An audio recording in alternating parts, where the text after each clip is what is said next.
छत्तीसगढ़ के पूर्व मुख्यमंत्री और रायबरेली के वरिष्ठ पर्यवेक्षक भूपेश बघेल लगातार जो है पसीना बहा रहे हैं, मेहनत कर रहे हैं राहुल गांधी को जिताने को लेकर।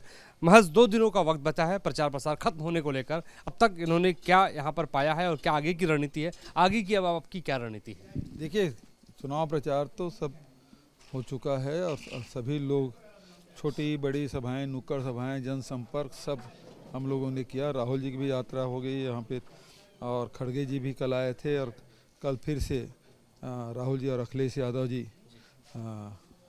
का बड़ा रैली यहाँ होना है। तो लगातार इस क्षेत्र में सभी कार्यकर्ता, प्रदेश के नेता, राष्ट्रीय नेताओं का दौरा लगातार यहाँ हो रहा है और बहुत अच्छा वातावरण यहाँ बना है। तो निश्चित रूप से अब बात लीड की कर रहे हैं कि लीड कितना होगा, इसकी चर्चा होने लगी। हार जीत की बात नहीं हो रही है, यहाँ अंतर की बात हो रही है। कितना अंतर होगा? अब सभी का अनुमान है, कोई 3 लाख कहते हैं, कोई 4 लाख कहते हैं, कई अति 5 लाख भी कह रहे हैं। लेकिन ये बात तो सही है कि 3 से 4 लाख के बीच का अंतर तो दिखाई दे रहा है। 4 लाख का अंतर दिखाई दे रहा है। लेकिन हम देख रहे हैं कि जब आप जनसभा करते हो, उससे पहले भी आप ये कहते रहे हैं कि राहुल गांधी को प्रधानमंत्री बनना चाहिए। आप ये कह रहे हैं कि सांसद नहीं प्रधानमंत्री चुन रहे हैं, बड़ा वायरल हो रहा है ये। हाँ, मेरे दिल की बात है। मैं शुरू से कह रहा हूँ कि राहुल जी को नेतृत्व मिलना चाहिए, देश का कमान उनके हाथों में सौंपा जाना चाहिए और रायबरेली की जनता भी चाहती है कि राहुल जी प्रधानमंत्री बने। तो जनभावना है जिसको मैंने व्यक्त किया है। लेकिन प्रधानमंत्री के बारे में बात करते हैं। प्रधानमंत्री पहले कह रहे थे कि मुसलमानों को आरक्षण आप लोग देना चाहते हैं, इम्पीचमेंट की बात कर रहे थे। अब वो कह रहे हैं कि हिंदू मुसलमान की तो बात ही नहीं करते हैं। वो क्या कहेंगे आप? इसी कहते हैं कि 100 चूहे खा के बिल्ली हज को चली। हर मंच में हिंदू मुसलमान वर्षों से करते आ रहे हैं। अभी वो राजस्थान में भी बोले, इसके पहले बोले, कल तो इधर प्रधानमंत्री जी मैं हिंदू मुसलमान की बात नहीं करता ये कह रहे थे और उधर उनके जो चाणक्य हैं गृह मंत्री अमित शाह जी जाके पश्चिम बंगाल में मुस्लिम मदरसा इसकी बात कर रहे थे। तो इनके कथनी करने में कोई समानता नहीं है।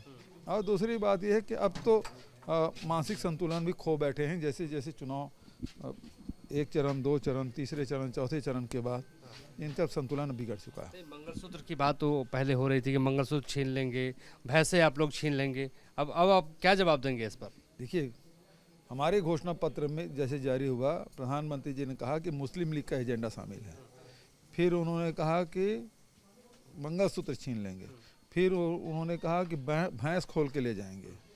तो ये सारी बातें, और सब प्रबुद्ध वर्ग हैं, हिंदुस्तान की जनता पढ़ी लिखी है, सब लोग इन घोषणा पत्र पढ़ा, उसमें कहीं है ही नहीं। तो कपोल कल्पित बात प्रधानमंत्री जी कर रहे हैं और इतना बेशर्मी के साथ झूठ बोलते हैं प्रधानमंत्री, ये आश्चर्य की बात है। प्रधानमंत्री भावुक हो रहे हैं, रोने लगते हैं। इसको किस तरीके से आप देखते हैं? क्योंकि वो कहते हैं कि हिंदू मुसलमान तो सोच नहीं सकते हैं। वो भावुक हो गए कि इंटरव्यू में राहुल जी 26 अप्रैल को ही उन्होंने कह दिया था, देखिए प्रधानमंत्री जी के आंख से आंसू आने वाले हैं, और वो आ गए। तो ये नाटक ड्रामा है, एक आध बार चल जाता है, बार बार नहीं चलता। और वो तो अद्भुत विद्वान व्यक्ति हैं हमारे प्रधानमंत्री, जो कहते हैं हो सकता है मेरी माँ ने मुझे जन्म दिया हो। इस लाइन का क्या अर्थ हो सकता है? इसका क्या मतलब है? सबको माँ ने जन्म दिया है। कौन ऐसा व्यक्ति है जिसको माँ ने जन्म न दिया हो? लेकिन उसमें भी ये शंका व्यक्त कर रहे हैं, हो सकता है मेरी माँ ने जन्म दिया। मतलब आप यूनिस पैदा नहीं हुए, किससे पैदा हुए हैं? ये अद्भुत बात प्रधानमंत्री जी कर रहे हैं। लेकिन 5 किलो राशन वो दे रहे हैं 80 करोड़ लोगों को, इसका क्या जवाब है आपके पास? देखिए, ये योजना हमारे शासनकाल में शुरू हुआ। भोजन का अधिकार तो कानून बनने हमने बनाया, रोजगार प्राप्त करने का कानून हमने बनाया, कांग्रेस ने बनाया है ना। वो नाम भर बदलने का काम कर रहे हैं। अब तो खड़गे जी 10 किलो देने की बात की कल। हमने प्रियंका गांधी का कल इंटरव्यू किया था और उन्होंने कहा था कि यही सवाल हमने किया था। तो उन्होंने कहा कि हम तो छत्तीसगढ़ में पहले ही दे रहे हैं। हाँ, बात है। तो 35 किलो चावल है। ये 3 सदस्य है, 3 से 5 सदस्य है, वहाँ 35 किलो। और आदिवासी अंचलों में तो हम 2 किलो चना भी दे रहे हैं और गुड़ भी दे रहे हैं। और ये सरकार वो बंद कर दिया, 5 किलो दे रहे हैं। लेकिन बीजेपी इसका जवाब दे रही है कि 5 किलो राशन हमारा गेम चेंजर था और 10 किलो करने के पीछे ये रीज़न है कि कांग्रेस को लगने लगा कि इसका फ़ायदा जो है बीजेपी को मिल रहा है। 35 किलो राशन छत्तीसगढ़ में पिछले 5 साल से हम देते आ रहे हैं। अब 1 जून से वो बंद कर दिया है।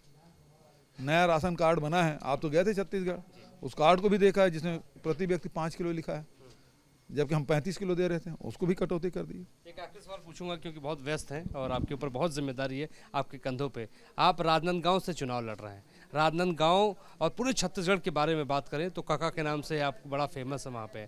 हम वहाँ पे गए तो वहाँ पे कहते काका अभी जिंदा है, तो काका किस तरीके से जीत रहे हैं, काका का क्या मार्जिन रहेगा और पूरे छत्तीसगढ़ में क्या रहेगा? देखिए, छत्तीसगढ़ में अधिकांश सीट हम जीत रहे हैं और जीतने के कारण भी यही है कि कांग्रेस का जो घोषणा पत्र है वो काफ़ी आकर्षक है। दूसरा, जो सरकार वहाँ गई कांग्रेस की, वो किसी को हजम नहीं हो रहा है और सरकार जाने का दुख वहाँ की जनता को है। देश में भी चर्चा होती कैसी सरकार, यहाँ भी आए तो पूछे आपकी सरकार कैसी चली गई, ये सवाल, तो उस बात का दुख वहाँ की जनता को है, तो उसकी भरपाई अभी लोकसभा में होगा। बहुत बहुत शुक्रिया हमसे बातचीत करने के लिए। रायबरेली के रण में हम बात कर रहे थे छत्तीसगढ़ के पूर्व मुख्यमंत्री भूपेश बघेल जी से, जो लगातार रायबरेली में मेहनत कर रहे हैं राहुल गांधी को जिताने को लेकर। इनका ये भी कहना है, जो वीडियो वायरल हो रहा था कि प्रधानमंत्री आप चुन रहे हैं, तो इनका कहना है कि मेरी व्यक्तिगत बात है और ये जब मुख्यमंत्री हुआ करते थे उस वक्त भी ये लगातार ये बात कर रहे थे कि राहुल गांधी को एक दिन प्रधानमंत्री बनाना है। हमारे सहयोगी विकास कुमार राय के साथ मोहित राज दुबे, न्यूज़ 18 रायबरेली।